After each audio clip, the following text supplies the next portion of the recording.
Mark 5ஆம் அதிகாரம் 34வது வசனத்தை வாசிக்க கேட்போம். அவர் அவளை பார்த்து, மகளே, உன் விசுவாசம் உன்னை ரட்சித்தது. நீ சமாதானத்தோடே போய் உன் வேதனை நீங்கி சுகமாயிரு என்றார். நீ சமாதானத்தோடு போய் உன் வேதனை நீங்கி சுகமாயிரு என்று இயேசு சொன்னார். இயேசுவை தேடி வந்த ஒரு மகள், அவள் சமாதானத்தை இழந்த நிலைமையிலே பாதிக்கப்பட்ட உள்ளத்தோடு வந்திருந்தாள். அவளுக்குள்ள ஒரு வேதனை காணப்பட்டது. இப்போ இயேசுவனிடத்தில் வந்து ஒரு அற்புதத்தை அவள் பெற்றுக்கொண்டாள். இயேசு அவளை பார்த்து சொல்லுகிறார், மகளே, நீ சமாதானத்தோட போ. நீ சமாதானம் இல்லாமல், நிம்மதி இல்லாமல், கஷ்டத்தோட, வேதனையோட, பயத்தோட என் சமூகத்தில் வந்த, இப்போ நீ சமாதானத்தோட போ என்று ஆசீர்வதிக்கிறார். சொல்லிட்டு ஆண்டவர் ஒரு வார்த்தை சொல்லுகிறார், உன் வேதனை நீங்கி சுகமாயிரு. நீ வேதனையோடு வந்தாய். உன் சரீரத்தில் வேதனை, மனதில் வேதனை, உன்னுடைய உள்ளத்தில் வேதனையோடு என் சமூகத்தில் நீ வந்தாய். இன்றைக்கு உன் வேதனை நீங்கி நீ சுகமாயிரு. உன் வலி நீங்கி சுகமாயிரு. ஒரு வலியோடு நீ வந்தால்ல, அந்த வலியை நான் மாற்றி அனுப்புகிறேன். இனிமேல் அந்த வேதனை உனக்கு இல்லை, அந்த வலி உனக்கு இல்லை. நீ போய் வேதனை நீங்க சுகமாயிரு அப்படின்னு ஆண்டவர் சொல்லி அனுப்பினார். இன்றைக்கு நீங்க வரும்போது ஒரு வலியோட வந்திருக்கிறீங்க. உங்க மனதில் ஒரு வலி, சரீரத்தில் ஒரு வலி, உங்க வாழ்க்கையில் ஏதோ ஒரு காரியம் உங்களை வேதனை உண்டாக்கி கொண்டே இருக்கிறது, வலியை கொடுத்து கொண்டே இருக்கிறாரு. அந்த வலியோட வேதனையோட இந்த இடத்தில் வந்திருக்கிறீங்க. இன்றைக்கு ஆண்டவர் உங்களுடைய வேதனைகளை மாற்றி அந்த வலிகளை நீக்கி சுகத்தோடு அனுப்ப போகிறார். அதுக்கு தான் ஆண்டவர் இந்த வாக்கு கொடுத்திருக்கிறார். என் மகளே, உன் வேதனை நீங்கி நீ சுகமாயிருக்க போகிறாய். என் மகனே, உன் வேதனை நீங்கி இன்று முதல் நீ சுகமாயிருக்க போகிறாய் என்று கர்த்தர் உங்களுக்கு வாக்கு கொடுக்கிறார். நம்முடைய வாழ்க்கையில வலியை கொண்டு வருகிற காரியங்கள் என்ன? இந்த வேதனையை கொண்டு வரக்கூடிய காரியங்கள் என்ன? மறுபடியும் ஒரு முறை மார்க் 5ஆம் அதிகாரம் 34ஆம் வசனத்தை வாசிப்போம். அவர் அவளை பார்த்து, மகளே, உன் விசுவாசம் உன்னை ரட்சித்தது. நீ சமாதானத்தோட போய் உன் வேதனை நீங்கி சுகமாயிரு என்றார். உன் வேதனை நீங்கி சுகமாயிரு. மகளே, உன் விசுவாசம் உன்னை ரட்சித்தது. நீ சமாதானத்தோடு போய் உன் வேதனை நீங்கி சுகமாயிரு. ஆண்டவர் இந்த வார்த்தையை அவளோடு பேசுவதற்கு முன்பாகவே அவள் சுகமாகிவிட்டாள். 12 வருஷம் பெரும்பாடு என்கிற நோயினாலே பாதிக்கப்பட்டு உதரப்போக்கினாலே கஷ்டப்பட்டு கொண்டிருந்த ஒரு பெண். பெண்களுக்கு தான் தெரியும் அது எவ்வளவு கொடூரமான ஒரு வேதனை. மனதில் பாதிப்பை உண்டாக்கும், சரீரத்தில் வேதனை கொண்டு வருகிறார். 12 வருஷமாய் தொடர்ச்சியாக அந்த பாதிப்பு. அதனால சரீரம் பலவீனப்பட்டு அவள் மனதளவில் ரொம்ப சோர்ந்து போனாள். இயேசுவின் வஸ்திரத்தை தொடும்போது சுகமாவேன் என்று விசுவாசித்து வந்து இயேசுவின் வஸ்திரத்தை தொட்டபோது சுகமாகிவிட்டாள். அதுக்கு முந்தின வசனத்திலே இருக்கிறது, உடனே அவருடைய உதரத்தின் ஊரல் நின்று போயிற்று. அந்த வேதனை நீங்கி, பார்த்தீங்களா, அந்த வேதனை நீங்கி ஆரோக்கியமானதை தன் சரீரத்தில் உணர்ந்தாள். அந்த வலி நீங்கி விட்டது. 12 வருஷமா இருந்த வலி, அந்த வேதனை நீங்கி விட்டது, சுகமாகி விட்டாள். 29ஆம் வசனத்திலேயே அவள் சுகத்தை பெற்றுக் கொண்டு விட்டாள். இப்ப வலி இல்லை, வேதனை இல்லை. இப்ப 34ஆம் வசனத்தில் இயேசு சொல்லுகிறார், நீ சமாதானத்தோடு போய் உன் வேதனை நீங்க சுகமாயிரு, உன் வலி நீங்க சுகமாயிரு. ஏன் ஆண்டவர் அந்த வார்த்தை சொல்லுகிறார்? அவருடைய சரீரத்தில் உள்ள வேதனையிலிருந்து அவள் விடுதலை பெற்று விட்டாள். அவருடைய மனதில் ஒரு வேதனை இருந்தது, அவருடைய இருதயத்துக்குள்ள ஒரு வலி இருந்தது. என்ன வலி அது? அவளுடைய வியாதி நிமித்தம் சமுதாயத்தால் புறக்கணிக்கப்பட்டிருந்தாள். அந்த வியாதி இயேசுவின் நாட்களில் தீட்டான வியாதியாய் கருதப்பட்டது. இந்த பெரும்பாடுள்ள வியாதி உள்ள பெண்கள் யாரையாவது தொட்டா அது தீட்டு, இந்த பெண்ணை யாராவது தொட்டால் அது தீட்டு. அதனால யாருமே அவ பக்கம் போக மாட்டாங்க.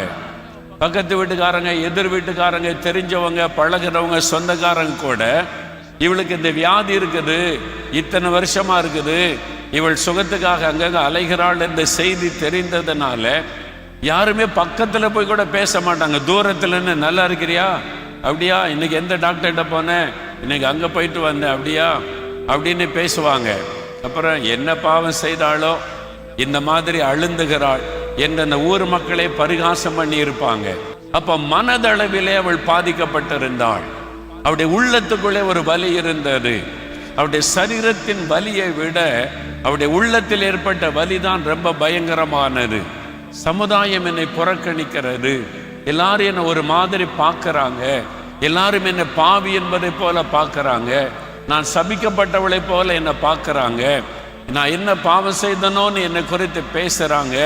இப்படிலாம் பேசுறாங்களே, என்கிட்ட மனமிட்டு பேச மாட்டேங்கிறாங்க, என்னை தொட்டா தீட்டுன்னு ஒதுங்கி போறாங்க. அவருடைய மனதுக்குள்ள ஒரு பெரிய பாதிப்பு இருந்தது. அவருடைய இருதயத்துக்குள்ளே காணப்பட்ட வலி, வெளியே தெரியாத ஒரு வலி. சிலர் சொல்லுவாங்க, என் இருதயம் ரொம்ப வலிக்குது, மை ஹார்ட் இஸ் பெயினிங். அது இருதய வலி கிடையாது, அவனுடைய இருதயத்துக்குள்ள உண்டான வலி. இவங்க சொல்ற வார்த்தை, எங்க அம்மாவே என்னை பார்த்து நீ ராசி இல்லாதவ, நீ சபிக்கப்பட்டவன்னு சொல்றாங்கன்னு உடனே அந்த பெண்ணுக்குள்ளே உண்டாகிற ஒரு வலி இருக்குது பாருங்க. அது சரீரத்தில் உண்டாகிற வலி அல்ல, இருதயத்துக்குள்ளே உண்டாகிற வலி. ஒரு சமயம் ஒரு மகள் அப்படிதான் அப்பாதுரை பிரதர்கிட்ட ஜெபம் பண்ண வந்தாங்க. அந்த மகள் வந்தபோது தாயும் மகளும் வந்திருக்கிறாங்க. அந்த மகள் எனக்காக ஜெபம் பண்ணுங்க அப்படின்னு கேட்ட உடனே, என்னம்மா ஜெபிக்கணும், எனக்கு இத்தனை வருஷம் ஆச்சு, கல்யாணம் ஆகலை, திருமணம் ஆகலை, ஜெபம் பண்ணுங்க.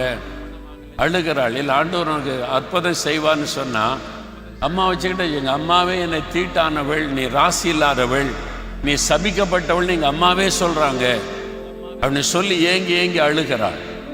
ஒரு தாயினுடைய வார்த்தை அந்த மகளுடைய உள்ளத்தை காயப்படுத்தி விட்டது. அவருடைய இருதயத்துக்குள்ளே உண்டான காயம், மனிதர்களால் உண்டான காயம். அது மாத்திரம் இல்லை, சொத்தெல்லாம் விற்று எல்லாத்தையும் செலவு பண்ணி பார்த்துட்டா, சுகம் உண்டாகல. அப்ப எல்லாம் போச்சு, சொத்து போச்சு, பணம் போச்சு, ஆரோக்கியம் போச்சு, மதிப்பு மரியாதை போச்சு, சமுதாயத்தில் எல்லாராலும் தீட்டு நீ ஒதுக்கப்படுகிறாள். அவருடைய மனதுக்குள்ள உண்டான பாதிப்பு. இன்னைக்கு உன்னுடைய உள்ளத்துல ஒரு காயத்தோட நீங்க வந்திருக்கலாம். மகளே, நீ உன் இருதயத்தில் ஒரு காயத்தோட வந்திருக்கிறாய். எங்க அம்மாவே இப்படி சொல்றாங்க, எங்க அப்பாவே இப்படி சொல்றாங்க, எல்லாரும் என்ன இப்படி பரிகாசம் பண்றாங்க, நான் ஒரு ராசி இல்லாதவள், நான் ஒரு சபிக்கப்பட்டவள், நான் ஒரு சபிக்கப்பட்டவன், என் வாழ்க்கையில் ஒரு ஆசீர்வாதமும் இல்லை, எல்லாரும் நான் சாபத்தில் இருக்கிறேன்னு சொல்றாங்க. மனதுக்குள்ள ஒரு வலி, உன்னுடைய உள்ளத்துக்குள்ள ஒரு வேதனை, உன்னுடைய உள்ளத்துக்குள்ள காயம். வெளியில நல்லா தான் இருக்கிறீங்க, ஆனா உன்னுடைய உள்ளம் காயப்பட்டு இருக்கிறாரு. அந்த காயத்தை ஆண்டவர் மாற்ற விரும்புகிறார். இன்றைக்கு உங்களுடைய உள்ளத்துல ஏதோ ஒரு காயம் உங்களை துக்கப்படுத்திக்கிட்டே இருக்குது. ராத்திரில தனிமையா அழுகிறீங்க, தனிமையா கண்ணீர் வடிக்கிறீங்க. எல்லாரும் இருந்தனும் ஒரு அனாதை போல இருக்கிறேன், யாருமே எனக்காக பேச மாட்டேங்கிறாங்க, எங்க அம்மா எனக்காக பேச மாட்டேங்கிறாங்க, எங்க அப்பா எனக்காக பேச மாட்டேங்கிறாங்க, என் கூட பிறந்தவங்க கூட எனக்காக பேச மாட்டேங்கிறாங்க, எல்லாரும் என்ன ஒரு மாதிரி பார்க்கறாங்க, குறை சொல்லிக்கிட்டே இருக்கிறாங்க, என்னை ஒரு சபிக்கப்பட்டவனா தான் பார்க்கறாங்க, வெளியில சொல்ல முடியல. மனதுக்குள்ள ஒரு காயம், உடைய இருதயம் அழுது கொண்டிருக்கலாம். அப்படிப்பட்ட நிலைமையில் அநேகர் இந்த இடத்துல வந்திருக்கிறீங்க. மகளே, உன் உள்ளத்தில் நீ அழுது கொண்டிருக்கிறாய். மகனே, உன் இருதயத்துக்குள்ள நீ அழுது கொண்டிருக்கிறாய். வெளியில சொல்ல முடியல. உன் இருதயம் காயப்பட்டு உனக்குள்ள ஒரு கண்ணீர், உன் இருதயம் அழுது கொண்டிருக்கிறது. ஆண்டவர் அதை ஊடுருவி பார்க்கிறார். அதுதான் இயேசுவனுடைய பார்வை. ஆண்டவர் அவளை பார்க்கிறார். சரீரத்தில் சுகமாகி விட்டாள். 12 வருஷ வியாதி போய்விட்டது. அவள் ஆரோக்கியமானதை உணர்ந்து விட்டாள். அவளுக்கு சந்தோஷம். ஆனா இயேசு அவளுடைய உள்ளத்தை பார்க்கிறார். அவளுடைய இருதயம் காயப்பட்டிருக்கிறார். சமுதாயத்தால் காயப்படுத்தப்பட்டிருக்கிறாள். பக்கத்து வீட்டுக்காரங்க, எதிர் வீட்டுக்காரங்க, இந்த ஊர் மக்களால் காயப்படுத்தப்பட்டு விட்டாள். அதனால் அவளுக்குள்ள ஒரு விரக்தி. என் எல்லாத்தையும் நான் இழந்துட்டேன், சொத்து போச்சு, சுகம் போச்சு, பணம் போச்சு, எல்லாம் போச்சு, சரீர ஆரோக்கியம் போச்சு, என் எப்படி வாழ போகிறேன்? அந்த வேதனை அவளுக்குள்ள இருந்தது. ஆண்டவர் அதைத்தான் மாற்றுகிறார். உன் வேதனை நீங்கி இனி சுகமாயிரு. மகளே, உன் இருதயத்துக்குள்ள ஒரு வேதனை, அதுதான் மன அழுத்தத்தை கொண்டு வருகிறார். டிப்ரெஷன், மன அழுத்தம்னு சொல்றோம்ல. தூங்க முடியல, நிம்மதியா இருக்க முடியல, சாப்பிட முடியல, யாருமே என்ன புரிஞ்சுக்க மாட்டேங்கிறாங்க, என் வேதனை யாருக்குமே தெரிய மாட்டேங்குது, என்னதான் குறை சொல்லிக்கிட்டே இருக்கிறாங்க. நான் ஜெபிக்கிறேன், கண்ணீர் வடிக்கிறேன், ஆனா இந்த பாதிப்பு இருந்துகிட்டே இருக்குதே. மன அழுத்தம். உங்களுடைய மனதளவில் பாதிக்கப்பட்ட அநேகர் உங்களுடைய இருதயத்தில் காயப்பட்டு வந்திருக்கிறீங்க. ஆண்டவர் சொல்லுகிறார், என் மகனே, என் மகளே, நீ உன் வேதனை நீங்க சுகமா இருக்கணும், நான் அந்த வேதனையை மாற்றுவேன். உன் இருதயத்திற்குள் இருக்கிற அந்த வேதனை, உன் உள்ளத்தில் இருக்கிற அந்த காயங்களை மாற்றுவேன். அதுக்கு தான் இயேசு சிலுவைக்கு போனார், உன்னுடைய காயங்களை மாற்றுவதற்காக. இன்றைக்கோ ஒரு நாள் யாரோ சொன்ன வார்த்தை, யாரோ உங்களை அற்பமா பேசின வார்த்தை, யாரோ உங்களை அசட்டை பண்ணின ஒரு காரியம், உங்களுடைய வாழ்க்கையை நினைத்த ஒரு பாதிப்பு உங்களுடைய மனதில் அப்படியே ஒரு கலக்கமாக இருக்கிறது. உள்ள காயப்பட்டு விட்டது. அந்த வேதனை உள்ளத்தின் ஆழத்தில், உங்களுடைய இன்னர் அந்த ஸ்பிரிட்டில், உங்களுடைய ஆத்மாவின் ஆழத்தில் ஒரு காயம், அது வேதனை கொடுத்துக்கிட்டே இருக்குது. அது சரீரத்தில் உண்டான வேதனை, காயம் அல்ல. அது உங்களுடைய ஆத்மாவின் ஆழத்தில் உண்டான ஒரு காயம், உள்ளான நிலைமையில உண்டான ஒரு காயம். அது உங்களுடைய மனதை பாதித்துக்கிட்டே இருக்குது. அன்று சொல்றார், என் மகளே, என் மகனே, உன் வேதனை நீங்க நீ சுகமா இருக்கணும். உன் மனதுக்குள்ள ஒரு வேதனை இருக்குது, நீ அதை நினைச்சு அழுகிற, கண்ணீர் வடிக்கிற, யாரிடத்துல சொல்ல முடியல, யார் அதை புரிந்து கொள்ளுவாங்க, இதை புரிந்து கொள்றதுக்கு யாரும் இல்லை அப்படின்ற நிலைமையில நீ இருக்கிற. அன்று சொல்றாரு, உன் வேதனையை நீக்க நான் இருக்கிறேன், உன்னை புரிந்து கொள்ள நான் இருக்கிறேன். அதுக்குத்தான் நான் இன்றைக்கு உன்னை தேடி வந்திருக்கிறேன். உன்னுடைய அந்த காயத்தை மாற்றி, அந்த மன அழுத்தத்தை மாற்றி, உன் உள்ளத்துக்குள்ள நீ அழுது கொண்டிருக்கிறாயே, அந்த காயத்தை நீக்கி நான் உனக்கு ஒரு சமாதானத்தை கொடுக்க இன்றைக்கு உன் அருகில வந்திருக்கிறேன்னு ஆண்டவர் சொல்லுகிறார். அதுக்கு தான் அவர் சிலுவைக்கு போனார். கெத்செமனே தோட்டத்தில் சொல்லுகிறார், என் ஆத்துமா மரணத்துக்கு ஏதுவான துக்கம் கொண்டிருக்கிறார். இயேசுவால் அதை வெளியே சொல்ல முடியல. 3 சீஷர்களை மாத்திரம் அழைத்து கொண்டு போய் அழுகிறார், வியாகுலப்படுகிறார். வசனம் சொல்லுகிறார், வியாகுலப்படுகிறார், அவர்களுக்கு முன்பாக துக்கப்படுகிறார். சீஷர்கள் அப்படியே நடுக்கத்தோட பார்க்குறாங்க, இயேசு ஏன் இந்த மாதிரி நடந்து கொள்ளுகிறார்? இதுக்கு முன்னால் இப்படி இயேசுவை பார்த்தது இல்லையே. அவருடைய உள்ளத்துக்குள்ளே ஒரு கலக்கம், அந்த சிலுவையில் அவர் சந்திக்க போகிற ஒரு முக்கியமான காரியத்தை குறித்த கலக்கம். அதனால் அவர் சொல்லுகிறார், என் ஆத்துமா மரணத்துக்கு ஏதுவான துக்கம் கொண்டிருக்கிறது. மனிதர்களால் அதை புரிந்து கொள்ள முடியாது, மனிதர்களால் அதை விளங்கி கொள்ள முடியாத இந்த வேதனையை இயேசு சிலுவிலே அவர் சந்திக்க போகிற அந்த பாத்திரத்தை நினைத்து கெத்செமனே தோட்டத்திலே தனிமையாய் கலங்குகிறார். அப்பொழுது அவருக்கு ஒரு ஆறுதல் தேவை. ஆண்டவர் தம்முடைய தூதனை அனுப்பி அவரை தேற்றினார் என்று வேதத்தில் எழுதப்பட்டிருக்கிறார். ஒரு தேவ தூதன் வந்து இயேசுவை தேற்றுகிறான், தைரியப்படுத்துகிறான். அந்த அளவிற்கு இயேசுடைய உள்ளம் பாதிக்கப்பட்டது. ஏன் தெரியுமா? நீங்களும் நானும் சந்திக்கிற அந்த பிரச்சனைகளை மாற்றி நம்முடைய காயங்களை ஆற்றுவதற்காக, நம்முடைய உள்ளத்தில் இருக்கிற அந்த காயங்களை மாற்றி நமக்குள்ளே அந்த சந்தோஷத்தை கொண்டாக்குவதற்காய். உன் இருதயத்தில் காயப்பட்டு இருக்கிறதல்லவா மகனே, மகளே, தனிமையா உட்கார்ந்து அழுது கொண்டிருக்கிறாய் அல்லவா? என் பாரத்தை யாரும் புரிந்து கொள்ளலையே, யாருக்கிட்ட சொல்ல முடியும்? இதை யாரு விளங்கி கொள்ளுவாங்க? நீ தனித்து விடப்பட்டிருக்கிறாய் அல்லவா? கெத்செமனே தோட்டத்தில் இயேசு தனித்து விடப்பட்டார். அப்படித்தான் அவர் அங்கலாய்த்தார், முகங்குப்புற விழுந்தார், பிதாவை நோக்கி அவர் கதறினார். அந்த அளவிற்கு உங்களுடைய பாரத்தை புரிந்து கொள்ளுகிற ஒரு ஆண்டவர் அவர். அதனால தான் உங்க மத்தியில வந்து, என் மகளே, நீ உன் வேதனை நீங்க சுகமாயிருக்கணும், இனிமேல் இந்த வேதனை உனக்கு வேண்டாம், நான் உன்னை சுகமாக்க வந்திருக்கிறேன்னு ஆண்டவர் சொல்லுகிறார். சரி, சரீரத்தில் உண்டாகிற வேதனை, வியாதினால் உண்டாகிற வேதனை, சாத்தானால் அசுத்தாவினால் உண்டாகிற வேதனை, உள்ளான நிலைமையில இருதயத்தின் ஆழத்தில் உண்டாகிற மன அழுத்தத்தினால் உண்டாகிற ஒரு வேதனை. இந்த வேதனைக்கெல்லாம் என்ன காரணம்? முக்கியமாக இந்த வேதனைகளுக்கு ஒரு முக்கியமான காரணம் உண்டு. அது கூட ஒரு வேதனை கொண்டு வரும். 38ஆம் சங்கீதம் 6-7 வசனங்களை வாசிக்க கேட்போம். நான் வேதனைப்பட்டு ஒடுங்கினேன், நாள் முழுதும் துக்கப்பட்டு திரிகிறேன். என் குடல்கள் எரிபந்தமாய் எரிகிறது, என் மாம்சத்தில் ஆரோக்கியம் இல்லை. இங்கே ஒரு பக்தன் தாவீது சொல்லுகிறார், நான் வேதனைப்பட்டு ஒடுங்கினேன். வேதனை வேதனை வேதனை, அந்த வேதனையினால நான் ஒடுங்கி போயிருக்கிறேன். என் சரீரத்திலும் ஆரோக்கியம் இல்லை, என் சரீரமும் பாதிக்கப்பட்டு இருக்கிறது, என் மனதும் பாதிக்கப்பட்டு இருக்கிறது என்று சொல்லுகிறார். எதனால் அவருக்கு அந்த வேதனை?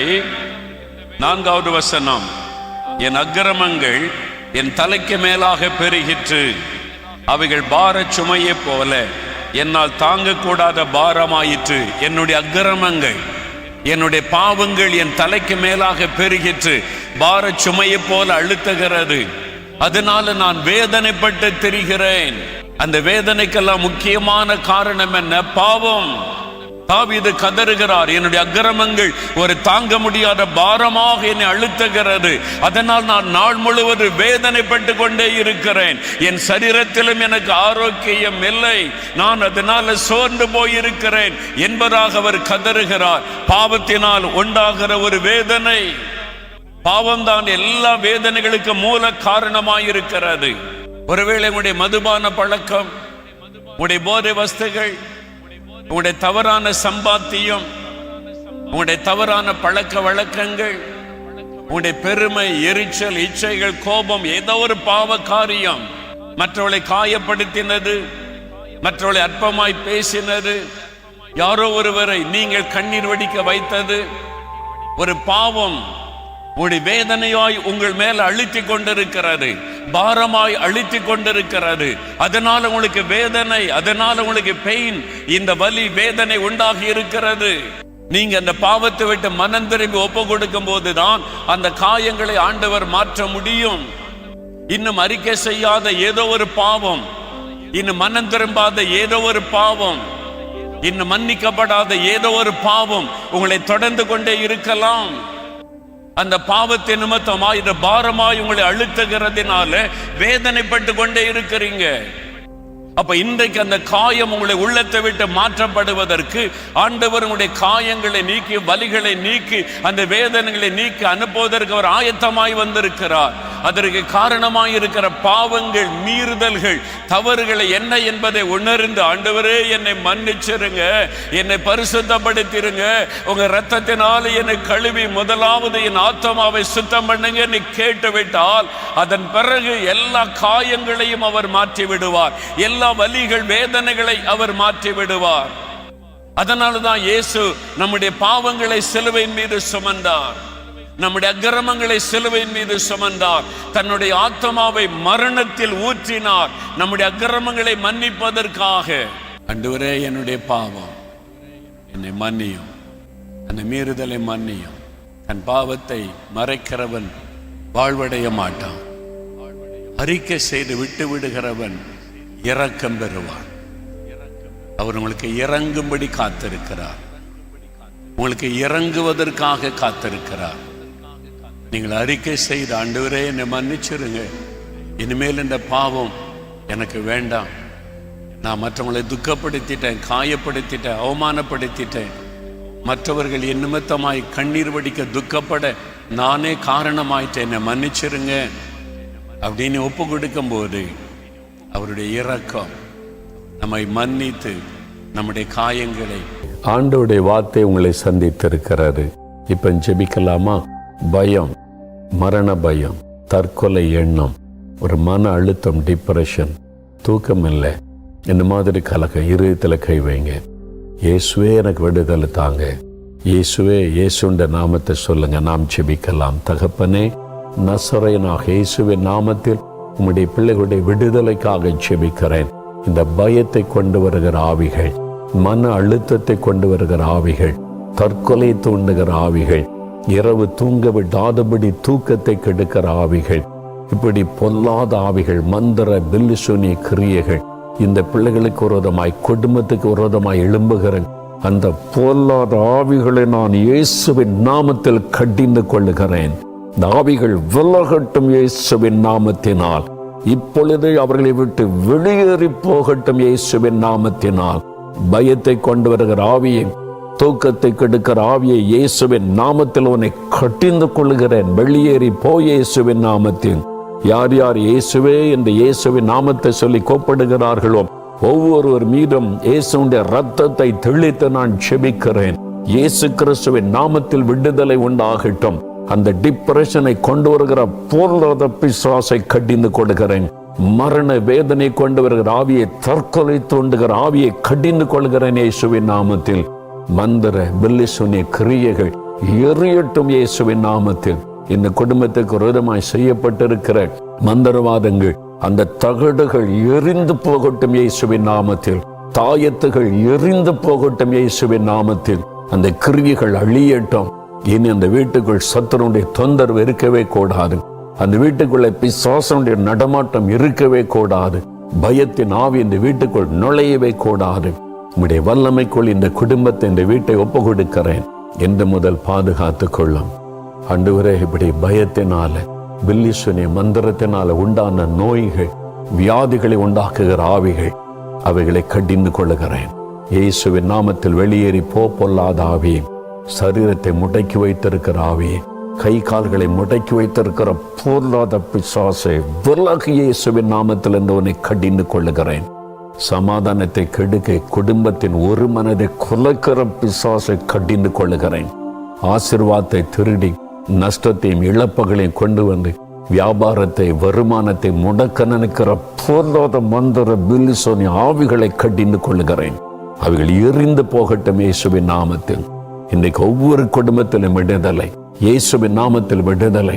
இந்த செய்தியை கேட்டு ஜெபிக்கிற ஒவ்வொருவருக்கும் இயேசு கிறிஸ்துவின் நாமத்தில் விடுதலை உண்டாகட்டும். சத்துருடைய கிரியைகள் அழியட்டும்.